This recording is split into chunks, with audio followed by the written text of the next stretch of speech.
독서 분석할게. 10번, 11번 지문부터 골격근.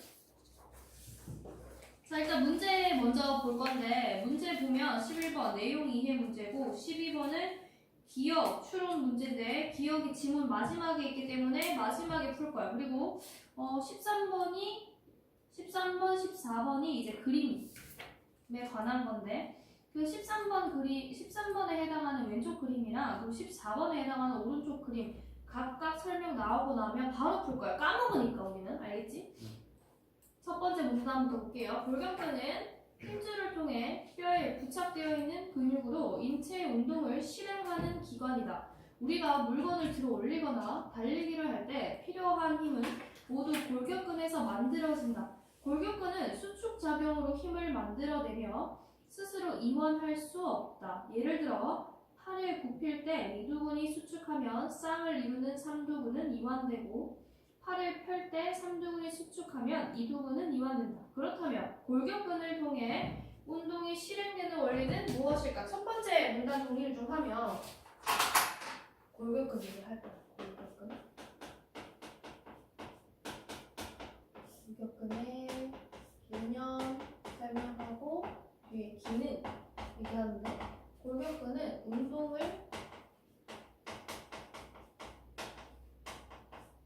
실행하는 기능을 한다고 두 번째 줄에 나와 있죠.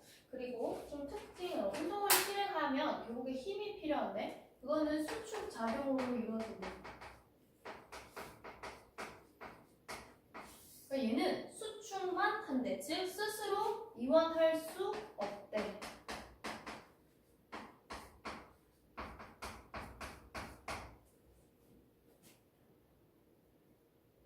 그러면 그 밑에 운동이 실행되는 원리에 대한 설명 좀 읽어볼게요. 골격근은 지뢰작용을 통해 힘을 전달한다. 지뢰는 무거운 물건을 움직이는 데 쓰는 막대기다. 여기서 막대기를 고정하는 곳은 받침점, 힘을 가하는 곳을 힘점, 지뢰를 통해 힘이 미치는 곳을 작용점이라 한다. 자, 여기까지는 그냥 지뢰 얘기야. 근데 이걸 이제 인체에 적용할 거예요. 인체에서는 뼈와 뼈가 맞닿아 연결되는 곳인 관절이 받침점, 여기서부터 갈로 열어야지. 관절이 받침점, 뼈에 힘을 가하는 힘줄의 끝부분이 힘점, 힘이 미치는 곳이 작용점. 여기까지 가는데 그러면 지뢰 원리로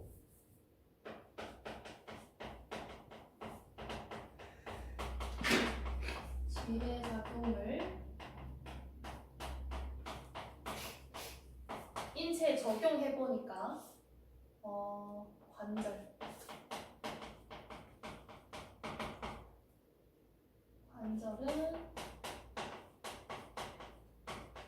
받침점 그리고 힘줄의 끝부분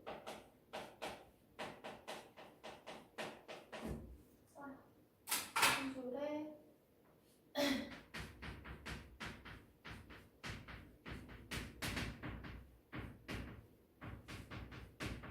힘점 그리고 힘이 미치는 곳을 작용점.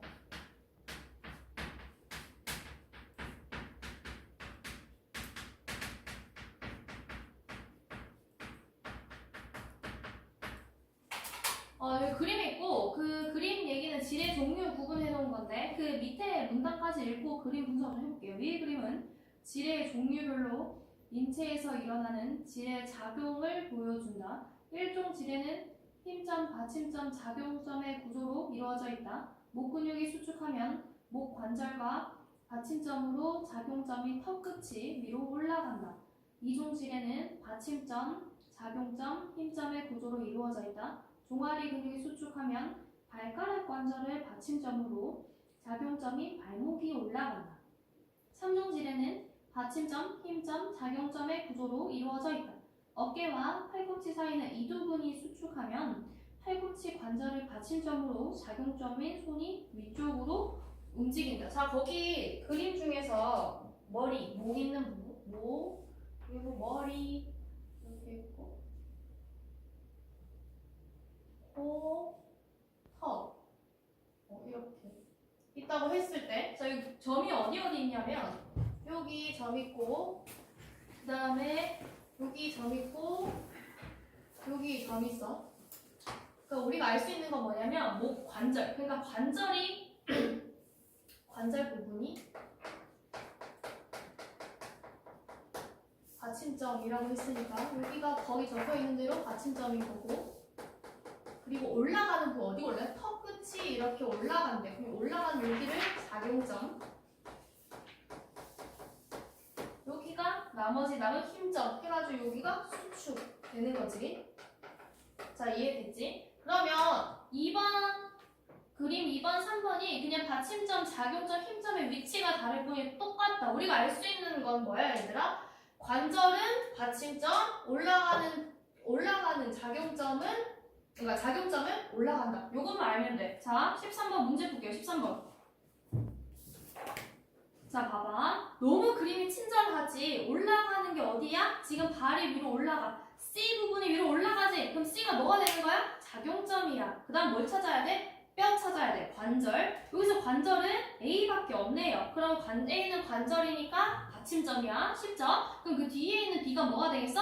힘점이야. 그리고 그 뒤에 뒤 허벅지 근육이 수축되겠지. 이해했어? 자, 그러면 우리가 찾으면 답은 13번에 4번밖에 없는 거야. 간단하지? 간단해. 다시 돌아와.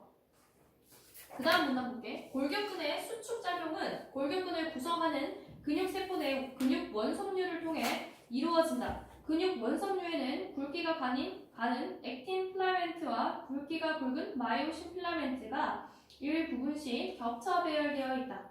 근육 원섬유를 전자현미경으로 관찰할 때 액틴 필라멘트가 있어 밝게 보이는 구간을 명대, 마이오신 필라멘트가 있어서 어둡게 보이는 구간을 암대, 암대 중에서 마이오신만 있는 구간을 H대라고 한대. 그리고 액틴 필라멘트를 서로 이어주는 선을 Z선이라 하는데 G선과 G선 사이를 근육 원섬유 마디라고 한대. 자, 봐봐.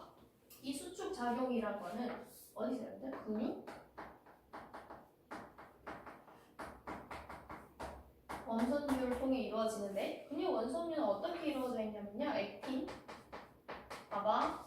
액틴만 있는 곳. 그러니까 액틴과 마이오신으로 이루어져 있는데 액틴과 마이오신이 겹쳐서 배열되어 있대. 그러면 액틴만 있는 구간도 있고 겹치는 거니까 이렇게 같이 있는 부분도 있고 마이오신만 있는 부분도 있는 거야. 그러면 액틴, 그리고 액틴이랑 마이오신 겹쳐 있는 부분, 그리고 요 안에 뭐도 있어? 마이오신만 있는 부분도 있다는 거야. 됐어? 그러면 액틴만 있어서 밝게 보이는 구간을 우리는 명대라고 할게요. 그리고 액틴과 마이오신이 같이 있기 때문에, 그러니까 즉 마이오신이 있으면 어두워 보여. 거기를 암대라고 하고, 마이오신이 있는 부분을 암대라고 해. 근데 그 중에서 마이오신만 있는 구간을 H대라고 하는 거야. 이해지 무슨 말인지? 그러면 그 얘가 말하는 게 이거야. 액틴 필라멘트를 서로 이어주는 선을 G선이라고 하는데, 그러면 이 근육 원섬유 우리가 마디 쪼개보면 이렇게 예를 들어 마디가 있을 거 아니야? 여기가 G선 이렇게 있다는 거야. 그래서 액틴 이렇게 있겠죠. 액틴 이렇게 있다는 거야. 그래서 요거를 이어주는 G선 요까지를 뭐라는데? 마디라고 하겠대요. 됐어? 어렵지 않지? 그냥 구조야. 그 다음에 근육 원섬유 마디는 근육 수축의 기본 단위로 다음과 같은 과정을 통해 수축한다. 과정을 이해 한번 해볼게요. 먼저 마이오신 필라멘트에 있는 마이오신 머리는 에너지가 공급되면 액틴 필라멘트에 달라붙어 구름다리 구조를 형성한다. 그 다음 여기까지 첫 번째 과정. 그 다음에 마이오신 머리들이 고개를 돌리듯 회전하면서 양쪽 액틴 필라멘트가 서로 가까워진대. 양쪽 액틴 필라멘트 서로 가까워지는 그 단계인 2단계 하면 구름다리 구조는 분해된대요. 여기까지. 그럼 1번, 2번 과정이 어떻게? 여러 차례 반복되면서 액틴 필라멘트가 마이오신 필라멘트 사이로 미끄러져 들어가는 방식으로 골격근이 수축한다. 이때 중요한 점 2줄. 필라멘트 자체의 길이는 변화하지 않으며 마이오신 머리가 액틴 필라멘트에 달라붙는 수가 많을수록 힘이 커진다. 봐봐. 14번 풀 건데 14번의 위에는 보기 박스 그림을 완전히 이해할 거야. 봐봐. 내가 여기 그림에 있는 거를 그대로 한번 그려보면 여기 있는 대로 G선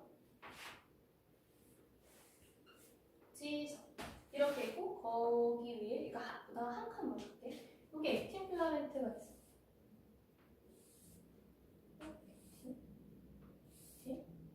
하얀색 액틴이야. 그리고 여기 안에 아유씨 이렇게 있는 거야, 얘들아. 됐지? 자, 그럼 여기서 봤을 때 봐봐. 흰색만 있는 구간. 여기 너무 좁네. 배열이 맞으니까. 봐봐. 흰색만 있는 구간. 요만큼. 여기를 뭐라 하는 거야? 명대라고 하는 거야. 명대. 그리고 여기 보면 지금 흰색과 노란색이 겹치는 요 구간 있죠? 요 구간을 우리는 요 구간 노란색 다 있는 요 구간을 노란색이 있으니까 전체적으로 암대인데 그 중에서 노란색만 있는 구간 여기 뭐라 하는 거야? H대라고 하겠다는 거야. 이해했어? 그럼 여기서 근육을 수축하면 얘들아 어떤 과정이 일어나냐면 거기 부분 다리다시피 봐봐 내가 손가락 이게 제일 표현한 것 같은데 근육이 있으면 이렇게 많이 돼 있어 이렇게. 그럼 얘네가 이렇게 있다가 요 안으로 이렇게 들어가는 거야 이렇게. 이해했어? 그러니까 된다. 그럼 생각해보세요. 봐봐. 내가 이제 빨간 색깔로 그려볼게. 근육을 수축하면 이 마디가 이렇게 쪼그라든다고 이렇게 쫙 쪼그라들어. 그럼 내가 그림을 한번 그려볼게. 그럼 내가 이까지 왔어. 마디가 이미 이까지 온 거야. 쪼그라들어서. 그러면 내가 원래 있던 흰색이 이만큼 있을 거 아니야. 이만큼. 그럼 봐봐. 이 분홍색이랑 이 흰색 길이는 동일해. 동일한데 겹쳐져 있는 부분은 어떻게 됐어? 노란색까지 있는 부분이 더 많아진 거야. 원래 아까 겹쳐져 있는 부분은 여기 흰색 요만큼이었는데 이만큼이 된 거야. 이해했지? 겹쳐져 있는 부분이 많은 거야. 됐다. 우리가 알 수 있는 게 뭐야? 수축을 해. 수축을 하면 겹쳐져 있는 구간이 많네? 겹쳐져 있는 구간이고, 그러니까 마요신이 있어서 겹치는 구간을 우리는 암대라고 하잖아요? 암대가 길어지네. 그렇게 되면 명대는 어떻게? 여기 남아있는 게 여기서 없어. 여기서부터 겹쳐 있잖아. 그러면 명대는 줄어들어 보이네. 요걸 알면 되는 거야. 그러면 요 사이에 노란색만 있는 부분도 당연히 쪼그라드는 거야. 됐지? 겹쳐지는 구간만 많아지는 거야. 그럼 H대도 어떻게 돼? 이렇게 되는 거야. 됐지? 이해했어? 이해해야 돼. 그러면 14번 문제 한번 풀어볼게요. 1번에 마이오신 머리가 만든 구름다리가 구조가 형성되고 분해되는 일 맞지? 수축 과정이야 이게. 수축 관련 개념. 2번에 암대 길이가 줄어들며 근육 원섬유 마디에서 발생하는 힘의 크기가 커진다. 봐봐. 암대의 길이라는 게 줄어들 수 없어. 일단 필라멘트 자체 길이를 줄일 수 없고 암대 길이는 그 구간의 길이를 얘기하는데 즉 겹치는 구간이 어떻게 돼? 더 많아지잖아. 그럼 당연히 더 길어지는 거지. 맞지? 2번이요. 응, 2번이지. 문제가 길이가 오히려 늘어난다고 해야지. 노란 색깔이 더 많았어. 그러니까 겹치는 구간이 많아지잖아. 봐봐. 겹치면 암대가 돼. 처음에 명대였는데 얘가 액틴이 있어도 마요신만 껴서 겹쳐버리면 암대가 된다고. 근데 액틴만 있는 구간이 줄어들잖아. 그러니까 액틴만 여기 봐봐. 여기가 구멍이 액틴이야. 근데 수축하면 어떻게 돼? 안으로? 이렇게 되지. 그러면 액틴 규기가 줄어든다고 이렇게. 여기 액틴 줄어든다고. 액틴 줄어든 거야? 액틴 자체가 줄어드는 게 아니야. 이 겹쳐가지고 암대로 변하기 때문에 줄어 보이는 거지. 그러면 어떻게 해야 돼? 당연히 암대 길이는 늘어나는 거야. 이해했어? 암대 길이 빼고 다 줄어들 건데. 명대 그리고 H대까지. 그리고 심지어 이 마디까지도 쏙 이렇게 되는 거야. 슉 이렇게 되는 거니까. 됐지? 예? 시대도 안 돼. 안 돼. 그러니까 맞는데 내가 말한 거는 암대에서 이제 겹쳐 있는 구간이 많으니까 그러니까 H대만 있는 부분. 그러니까 H대만 있는 부분 줄어드는 거지. 겹쳐져 있는 부분 많으니까. 겹쳐져 있는 부분이 양 사이드 더 많아지잖아. 이 시대는 요 안에서 쭉 이렇게 쭉.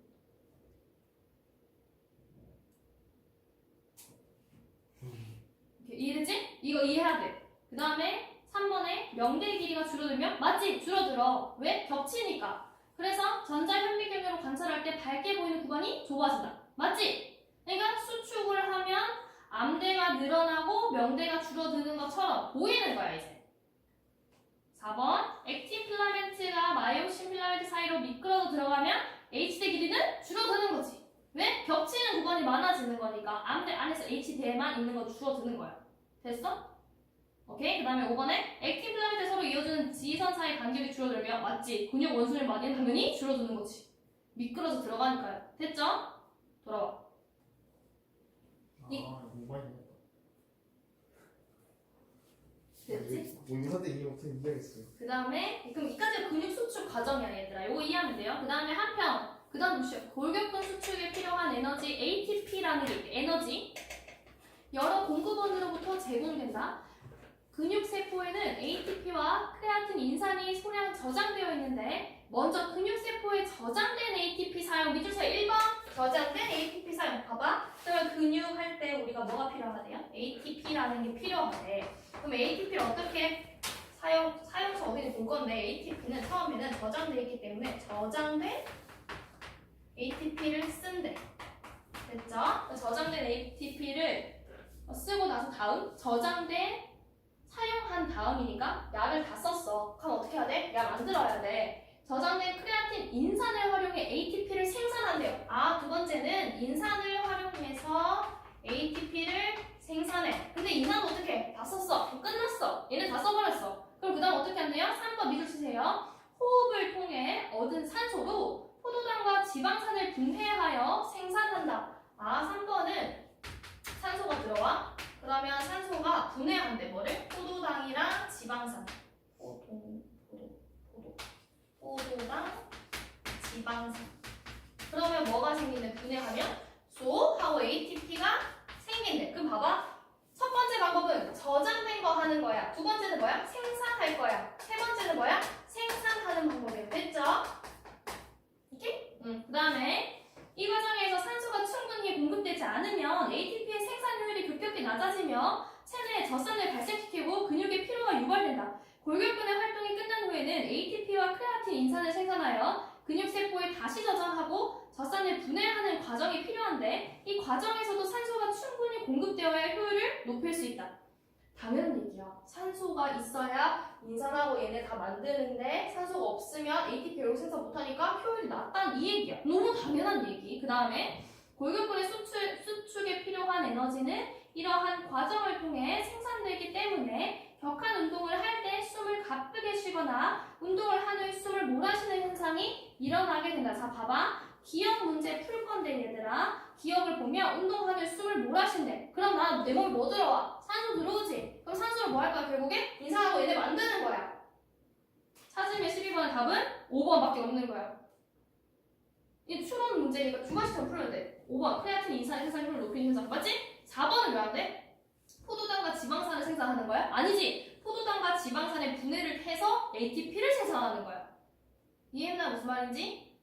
그 다음에 13, 14 했으니까 11번 볼게. 11번에 1번 힘줄은 뼈와 골격근 연결하는 거 맞아요. 2번 골격근은 이완함으로써 수축하는 힘을 만들어낸다. 골격근 스스로 이완할 수 없어. 수축해서 힘을 만드는 거야. 됐죠? 3번에 팔에 있는 이두근과 삼두근은 쌍을 이루어 작동 맞아. 하나는 이완, 하나는 수축. 4번 근육 원섬유를 통해 골격근의 수축 작용이 일어난다. 맞아요. 5번 근육 원섬유 마디는 근육이 수축하는 기본 단위가 된다. 맞지? 끝. 넘겨. 그 다음에 그래피티 할게. 그래피티란 공공장소에서 낙서처럼 그려진 글자나 그림을 말한다. 그래피티는 도시 소외계층들이 건물 벽이나 지하철 등의 장소에서 허가받지 않은 채 재빠르게 낙서함으로써 미주시다. 기존 질서의 저항. 이 사람이 이렇게 쓰는 거고 첫 번째 얘기는 개념 이런 게 있대요. 그 다음에 유래 얘기하는 거야. 근데 이 유래가 참 중요해. 뭐래? 개인이 저항. 뭐지? 기존 질서의 저항.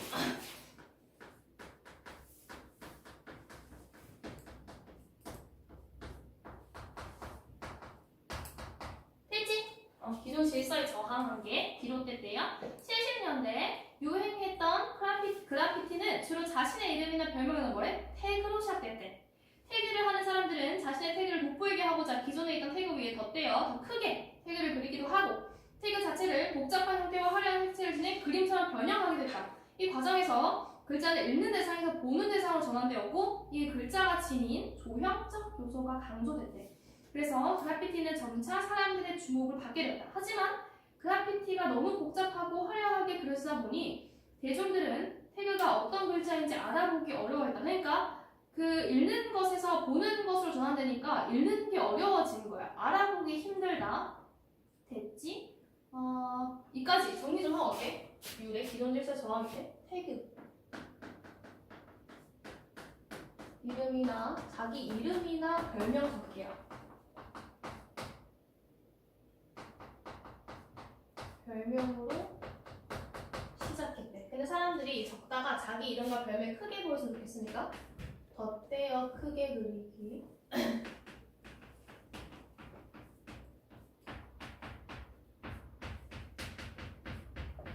아니면 그림처럼 화려하게 변형. 해서 막 그렸었대. 자, 그러고 나니까 그 다음부터 계속 읽을게요. 그래피티를 그리는 행위 자체는 여전히 저항적 성격을 지니고 있었지만 예술이 개인의 사유를 구체적으로 담아내야 한다고 생각한 비평가들은 단순히 이름이나 별명을 적는 행위에 불과했던 그래피티를 비판적으로 인식했다. 이 그래피티는 비가시적일 뿐만 아니라 텅 비었다라는 평가를 받게 됐다. 자, 봐봐. 그래서 그래피티 어떻게 됐대? 비판받게 됐대. 비평가들의 비판이 있었는데 비평가의 비판은 두 가지 정리할 수 있어. 하나는 뭐래? 비가시적. 알아볼 수 없다는 거야. 하나는 텅 빔이야. 텅 비었다고 얘기하는데 이 텅 빈 걸 우리가 정리하면 뭐가 되냐면 거기 위에 나와요. 개인의 사유. 개인이 생각하는 거에 대한 구체성이 없대. 그러니까 비평가들 말은 이거야. 야, 예술을 하려면 예술 작품 안에 니네의 생각이나 니네가 하고 싶은 메시지를 넣어야 돼. 니네는 근데 그냥 이름 적기잖아. 아무것도 없는 텅 빈 거잖아. 이거라. 이해됐죠? 그래서 개인의 사유 구체성이 없다는 이유로 비판하는 거야. 됐죠? 계속 읽을게. 80년대. 아까 방금 두 번째 문화 70년대였었는데 지금 80년대 얘들아. 그럼 지금 흐름이 어떻게 되는 거야? 시간의 흐름이 이제 통시적으로 전개되고 있는 거예요. 뭐 여기 모의고사 문제는 없지만 80년대 그래피티 예술가들은 작품의 사회적 메시지 이게 뭐가 돼 얘들아? 텅 빈 걸 채우는 개인의 사유 구체성을 채우는 거야. 사회적 메시지를 넣으면 말이야. 사회적 메시지를 담아내기 위해서 다양한 기법을 도입해야 돼. 대표적으로 대상의 형상을 오려낸 부분에 스프레이를 뿌리거나 페인트를 칠하는 스텐실 기법이 활용되었대요. 이를 통해 정교한 형상을 갖춘 글자와 그림을 표현할 수 있게 됨으로써 예술성을 높이면서도 대중들이 이해하기 쉽고 메시지 전달을 할 수 있었다. 또한 작업할 장소를 염두에 두고 표현할 글자나 그림의 형상을 미리 준비하여 현장에서의 작업 속도를 높일 수 있었다. 봐봐. 이거야. 그래서 얘네가 비판 받았잖아? 그러니까 이 비판에 대해서 생각을 하기도 했겠지. 어떻게 하면 가시성도 높이고 여기 메시지도 담을 수 있을까? 해가지고 처음에는 다양한 기법을 활용하기 시작했대. 네, 그리고 우리 여기 모의고사 지문에는 어떤 기법을 소개되고 있냐면 스텐실이라는 거야.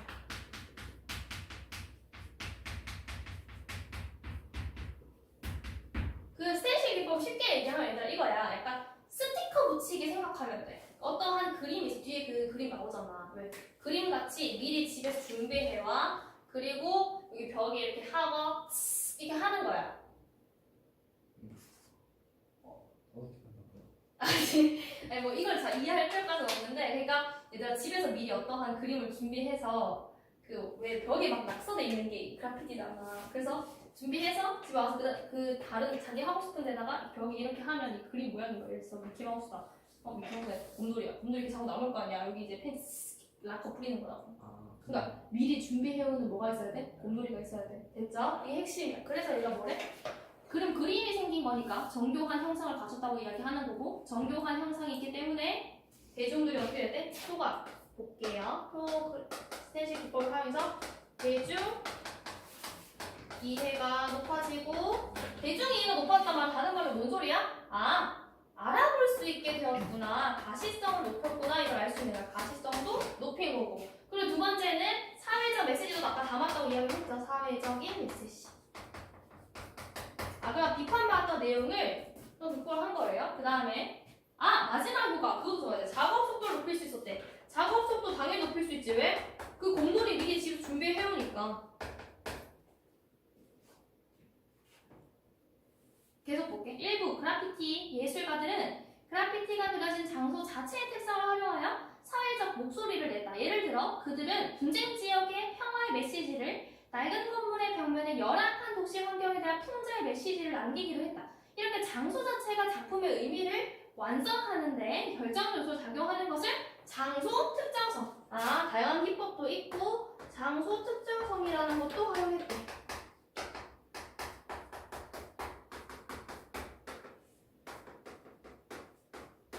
됐죠? 그럼 장소 특정 이러한 그래피티는 그려진 장소에서 떼어낸 순간 뭐래? 작품을 통해 드러내고자 하는 의미 자체가 사라지거나 퇴색되는 경우가 많다. 왜? 장소 그 자체에 뭐가 있는 거야? 그 자체에 의미가 있기 때문에 당연히 장소를 옮기면 없어지겠지? 그 내용 자체가 말이야. 이해됐어? 그 다음에 저항 정신에 기반한 낙서 행위에 불과했던 그래피티는 다양한 방식을 활용함으로써 작품의 메시지를 효과적으로 형상화할 수 있게 되었다. 이로써 그래피티는 현대사회의 다양한 문제를 조명하는 공공예술 장르로 인정받게 되었다. 15번 이어서 볼게. 1번 공공장소에 나서처럼 그려진 글자나 그림 맞아. 2번에 기존 질서의 저항 맞지? 3번 태그는 주로 자신의 이름이나 별명 맞아. 4번에 글자가 읽는 대상에서 보는 대상으로 전환되면서 사람들이 주목받았다. 맞아. 그리고 5번에 예술 장르로 인정받은 창작 주체가 도시 소외계층 확대됐다? 아니야. 오히려 반대지. 도시 소외계층들이 하던 게 이제는 공공의 예술이 된 거지. 이해됐죠? 바로 5번. 16번 기업과 가치 평가한 이유. 기업은 얘들아 이 내용이야. 비평가들이 비판했다. 그럼 비판한 이유가 뭐야?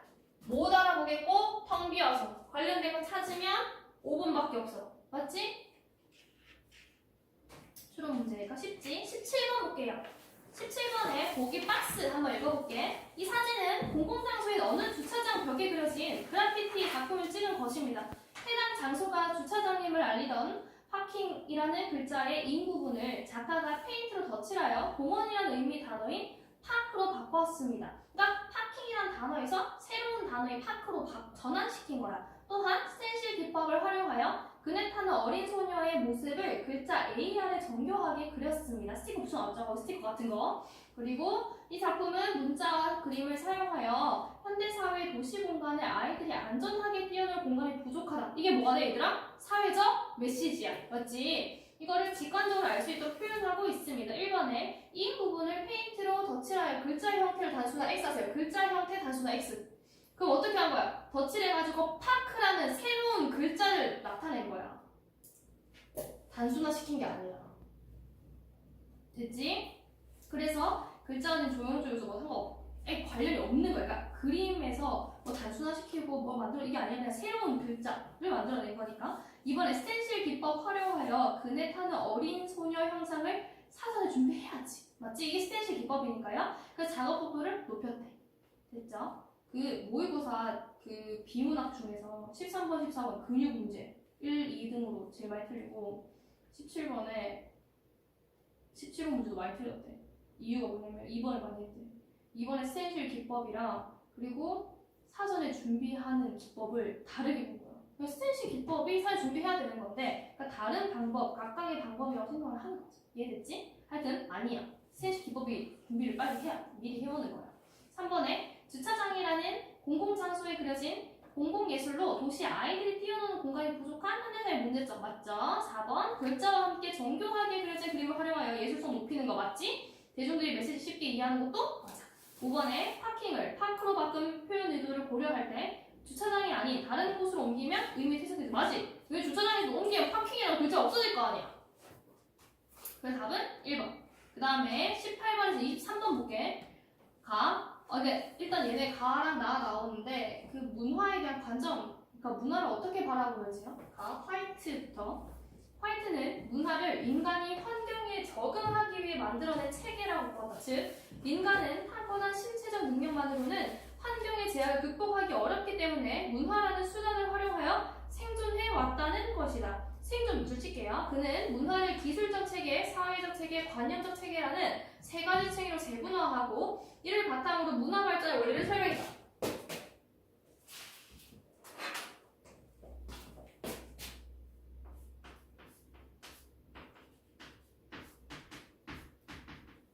저는 화이트인데 이 사람은 문화를 인간이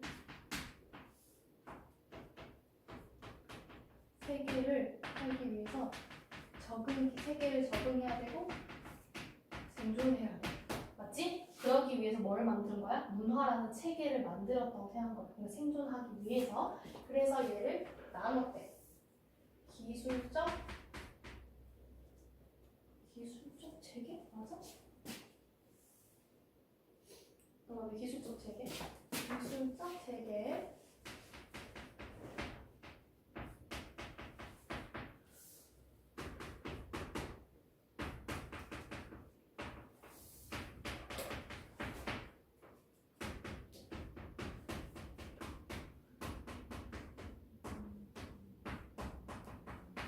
되지?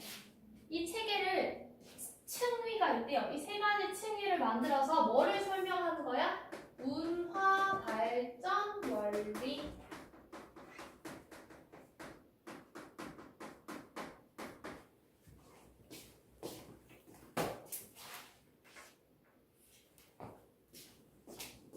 자, 볼게. 그럼 두 번째 문단. 기술적 체계는 인간이 환경에 적응하기 위해 사용하는 거래? 물질적 수단이래. 그리고 문화를 결정짓는 핵심 요인이자 기반이 된다. 사회적 체계는 기술적 체계를 사용하기 위해 사회를 조직화하는 방식. 그리고 관념적 체계는 기술적 체계와 사회적 체계의 영향을 받아 형성된 사상, 신념, 규범들을 일컫는데 얘 뭐래? 사상,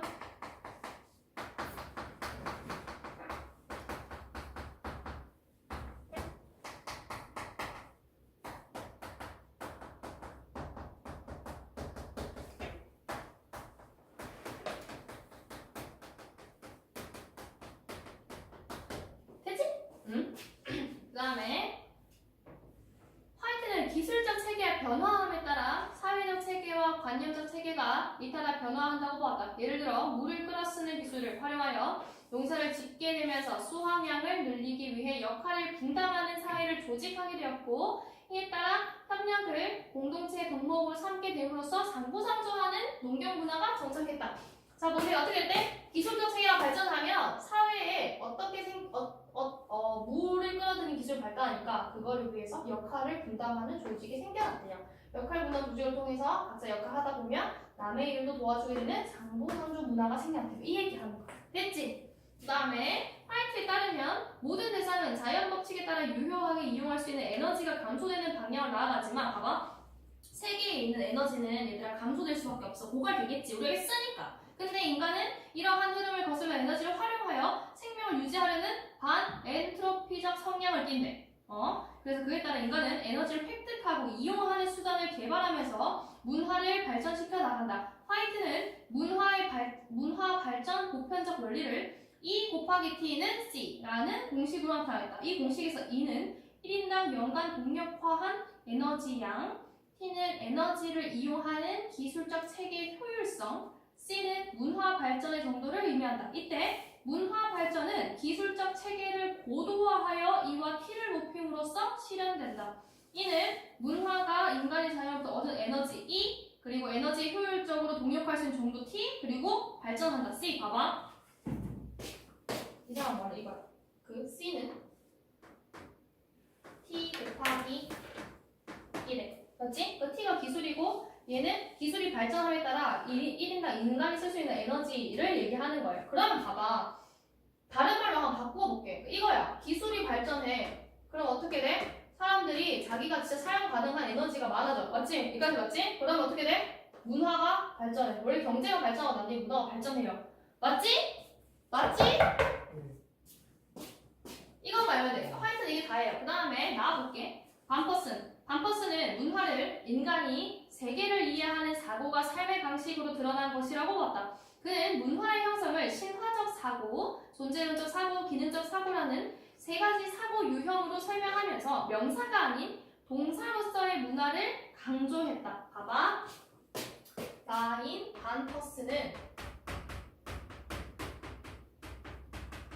똑같아. 인간이 세계를 적응 생존하기 위해서 문화 행동하기에는 인간이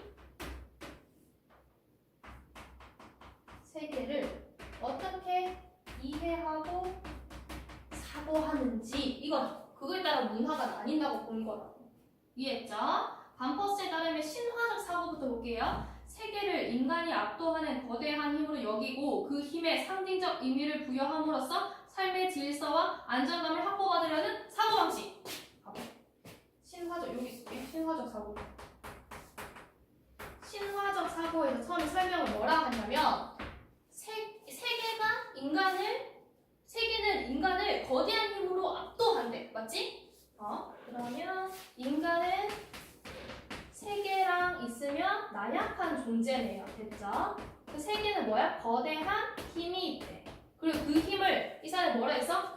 상징적 의미를 부여했대. 부여했어. 그게 뭐가 되는 거야? 신이야. 됐지? 인간은 신 앞에 나약한 존재고 그랬기 때문에 인간은 신한테 복종해야 돼. 그러면 인간들이 어떻게 돼? 마지막 줄에 삶의 질서, 안정감을 확보할 수 있어. 이 얘기인 거예요. 됐죠? 그 다음 예를 들어 기우제를 지내는 문화는 비가 내리는 일을 초월적 존재의 의지에 따라 일어나는 현상이라고 생각하여 초월적 존재에게 비를 내려달라고 기원하는 의뢰이다. 이는 가뭄으로 식수가 부족해져 사회가 처한 위기를 해결함으로써 공동체의 안정과 질서를 도모하려는 삶의 방식이라고 할 수 있다. 그러니까 인간이 나약하기 때문에 지금 신이 신한테 비 내려달라고 비는 거예요. 그 다음에 존재론적 사고. 인간이 사물과 현상을 밑줄 이성적 그리고 세계 본질을 객관적 밑줄 규명하려는 사고방식이다. 예를 들어 감염병 치료를 위해 병원을 찾는 문화는 질병의 초월적 존재에 일어나는 것이 아니라 병원균에 의한 발생한다는 사고가 반영된 것이다. 이는 과학적 밑줄 원인 규명을 통해 삶의 문제를 해결하고자 하는 삶의 방식이다. 야! 그 다음에 존재론적 사고. 존재론적 사고는 이거만 얘기하면 돼. 이성적이고 객관적이고 과학적인 사고. 자, 그 다음에 기능적 사고. 다양한 관계 속에서 수행되는 기능 밑줄 치자. 다양한 관계 속 수행되는 기능. 그러니까 이거야. 그 인간은 다양한 관계 속에서 자기가 해야 되는 기능을 수행해. 그럼 그게 뭐가 되는 거야? 세계가 된다 이거예요. 그래서 예를 들어 관료제 문화는 구성원들의 역할을 중심으로 관계를 위계화하여 업무 처리 효율성을 제고할 수 있다는 사고가 반영된 것이다. 이는 각 구성원이 수행하는 역할을 체계화하여 원활한 행정 업무를 수행하려는 삶의 방식이라고 할 수 있다. 반퍼스에 따르면 이러한 세 가지 사고 유형은 인간의 의식 속에서 중첩되어 위주 상호작용하는 거예요. 그러니까 세 가지 완전 각각 다르고 영향 주고 안 받는 게 아니야. 상호작용을 하고 세 가지 사고 유형이 서로 영향을 주고받는데 그 삶의 방식이 형성되고 변한다. 즉 문화는 세모 치세요. 완결된 체계. 밑에 적어놔. 명사, 고정적. 이 사람이 책을 처음 반버스에 뭘 했어? 문화는 명사가 아니라 동사래. 그러니까 완결된 체계를 명사로 보고 인간이 세계를 이해하는 관점에 따라 끊임없이 수정되고 거꾸로 세모. 재구성되는 역동적 과정. 거꾸로 세모. 이게 뭐가 되는 거야? 동사야. 그래서 문화는 동사래. 왜? 시간의 흐름에 따라 계속 변화하고 사람들의 생각은 바뀌고 얘네끼리 서로 상호작용하고 얘기를 하는 거니까. 18번. 가와 나에 대한 설명으로 가장 적절한 것은 1번. 가는 문화 발전의 원리를 나는 문화를 형성하는 사고요. 맞지? 답 1번이야. 넘겨. 19번. 가의 세 가지 층에 대한 이해로 적절하지 않은 것은 기술적 세계는 인간이 환경에 적응하기 위해 사용하는 물질 수가 맞지? 2번에 사회적 체계는 기술적 체계를 사용하기 위해 사회를 조직화하는 방식도 맞아. 3번에 관념적 체계는 사회적 체계를 수립하기 위한 조건으로 작용하는 게 아니야. 그냥 각각의 층이고 기술적 체계가 발달하면 사회적이랑 관념적 체계가 잇따라서 변화할 뿐이야, 얘들아.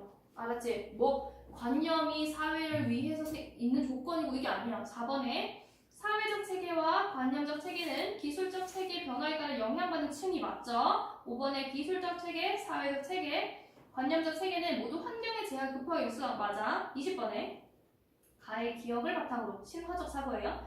나의 기우제를 이해한 배우. 가의 기억은 뭐야? 그냥 단순해. 인간은 세상, 아까 얘기한 거야. 인간은 신한테 의존한다. 관련된 거 찾으면 5번. 생존에 필요한 에너지는 초월적 존재. 신으로부터 나온다. 됐지? 그 다음에 21번에 나의 니은. 얘들아, 나의 니은은 뭐였냐면 그 마지막 문장이야. 동사. 마지막 문장이 아니네. 첫 번째 줄, 그러니까 네 번째 줄이네. 명사가 아닌 동사로서 구분. 내가 왜 아까 명사랑 동사 구분했어?